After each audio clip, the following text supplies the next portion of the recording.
ڕێز و سڵاو بۆیەوە بینەرانی خۆشەویستی تەلەڤیزیۆنی کۆمەڵە بە یارمەتی ئاوڕێیانی ئاوکار ماتوینەتەوە خزمەتتان بۆ پێشکەشکردنی گەشتی هەواڵەکانی ئەمڕۆی دووشەممە. سەرەتا سەردێڕی چەند هەواڵ. ناڕەزایەتی خەڵکی شاباد لە ئاسپڕینی بەردەوامی ئاو. مەرگی گوماناوی قادر ڕەسوڵپور پاش ئازادی لە زیندانی مەهاباد. یان لەدەستانی شۆفێرێکی بار هەڵگر لە سنووری قەسری شیرین. گواستنەوەی ئەسعەد سدیقی بۆ گرتوخانەی تڵعاتی سنە. دۆزینەوەی تەرمی هاوڵاتیەک لە بلواری کارگەری سنە. کۆبوونەوەی هاوبەشی خانەنشینکراوان لە ڕەشت و بەڕێوەچوونی ئاکسیۆنی پاڵپشتی لە پەنابەرانی ئەفغانستانی لە کۆڵنی ئاڵمان.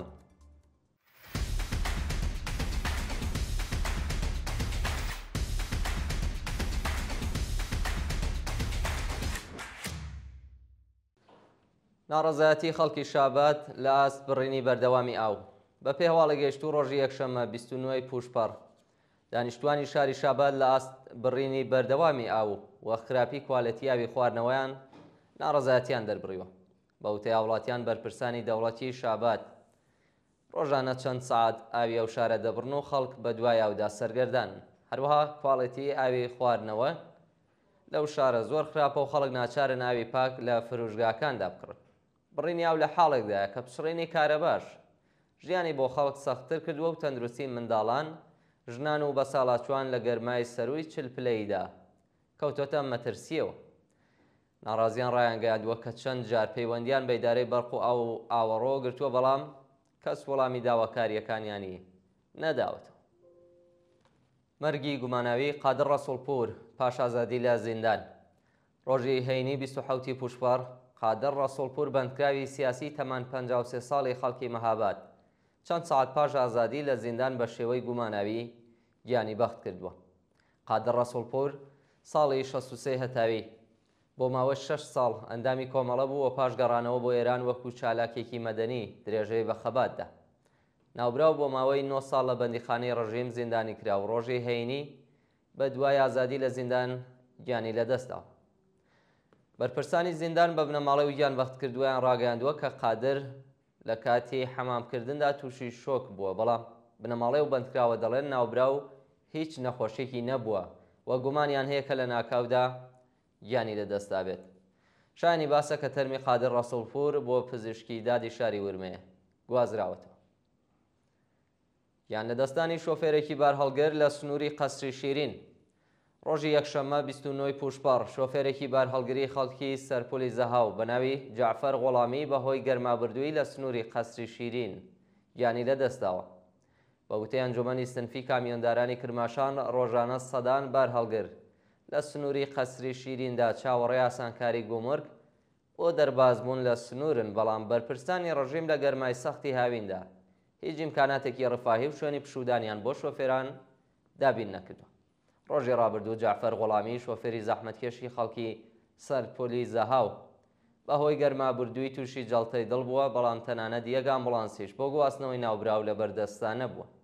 ئەو کرێکارە زەحمەتکێشە بۆتە قوربانی ناکارامەیی و کەم تەرخەمی بەرپرسانی ڕژیمی جەنایەتکاری ئیسلامی و هاوکارەکانی هۆشداریان بەم ڕژیمە داوە کە ئەگەر ئیمکاناتی ڕفاهیان بۆ دابین نەکەن بە کۆمەڵمان دەگرن. گواستنەوەی ئەسعەد سدیقی بۆ گرتوخانەی ئیتلاعاتی سنە. ڕۆژی یەکشەممە ئەسعەد سدیقی ئەندامی گروپی شاخەوانی هەڵۆی سەقز بۆ گرتوخانەی ئیتلاعاتی سنە ڕاگوێزراوە. ڕۆژی چوارشەممە 25 پوشپەڕ ئەسعەد سدیقی لەلایەن هێزە ئەمنیەتیەکانی سەقز بەبێ بەڵگەی قەزایی دەست بەسەر و بۆ گرتوخانە ڕاگوێزراوە. ڕۆژی ڕابردووە و چالاکە مەدەنیە بە مەبەستی لێپرسینەوەی زۆرتر ڕەوانەی گرتوخانەی شارەمفەری سنەکراوە و هێشتا هۆکاری بەندکرانی بۆ بنەماڵەکەشی ڕوون نەکراوەتەوە. دۆزینەوەی تەرمی هاوڵاتیەک لە بلواری کارگەری سنە. شەوی یەکشەممە 29 پوشپەڕ تەرمی پیاوێکی تەمەن 35 ساڵ لە بلواری کارگەری سنە لەلایەن خەڵکەوە دۆزراوەتەوە.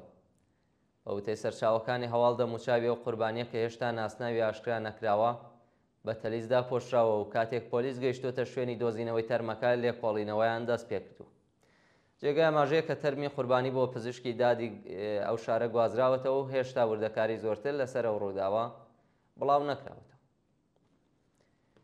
کۆبوونەوەی هاوبەشی خانەنشینکراوان لە ڕەشت ڕۆژی یەکشەمە خانەنشینکراوانی بەشە جیاوازەکانی گیلان بە پێ ڕەواڵی هەر هەفتە دەست بە دۆخی خراپی معیشەتی خۆیان کۆبوونەوە.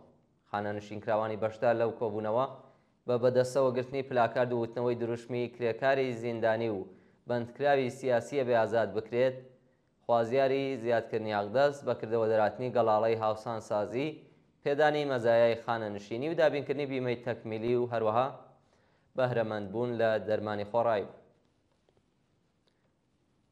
ناڕەزایەتی بەندکراوان لە زیندانی تارانی گەورە.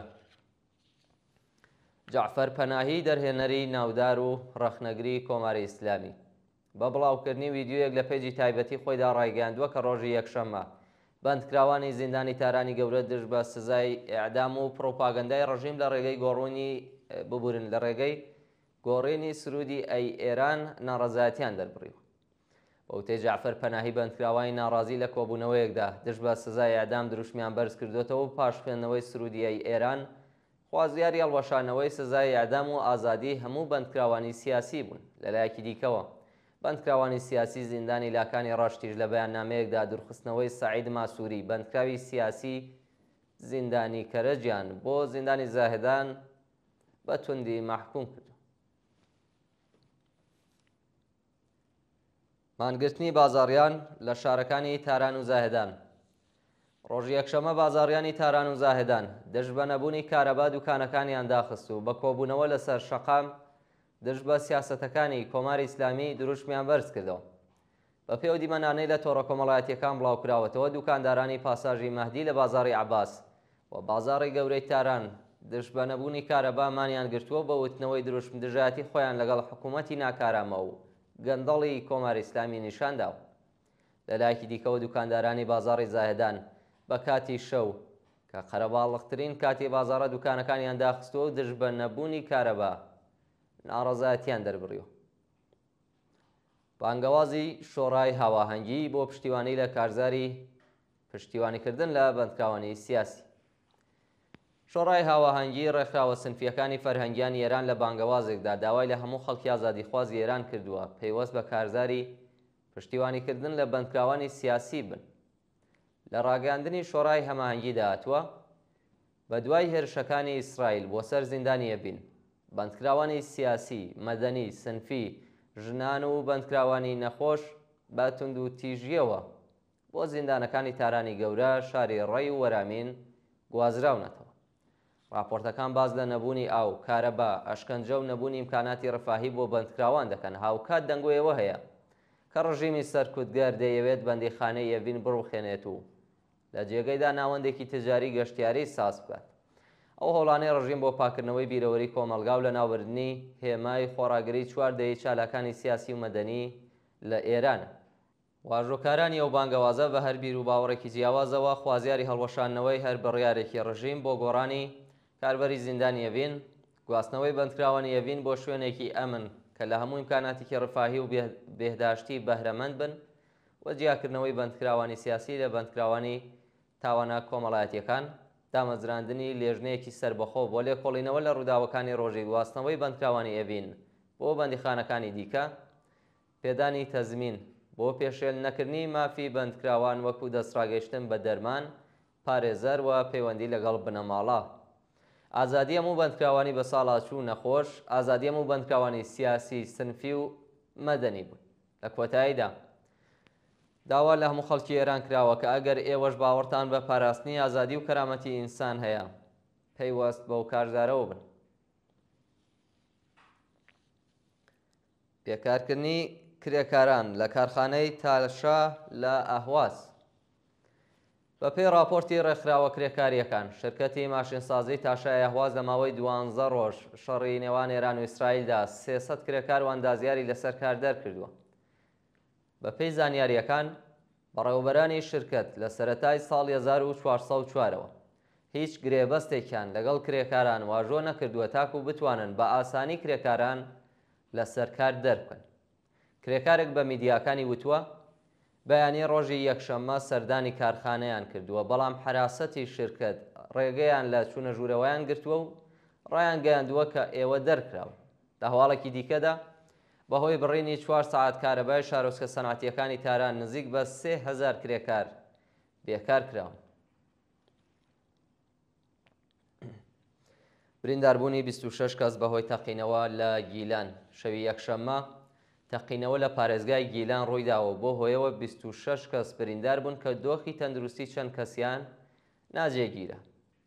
بە وتەی سەرۆکی زانکۆی زانیاری پزیشکی گیلان بەهۆی تەقینەوە لە شەقامی باهونەری ڕەشت دوکانێکی زێرفرۆشی ناوەندێکی پەروەردەی زمانی ئینگلیزی و چەندین ئۆتۆمۆبیل لە ناوچووە و بۆ هۆیەوە 18 کەس بریندار و ڕەوانەی ناوەندە دەرمانیەکان کراون.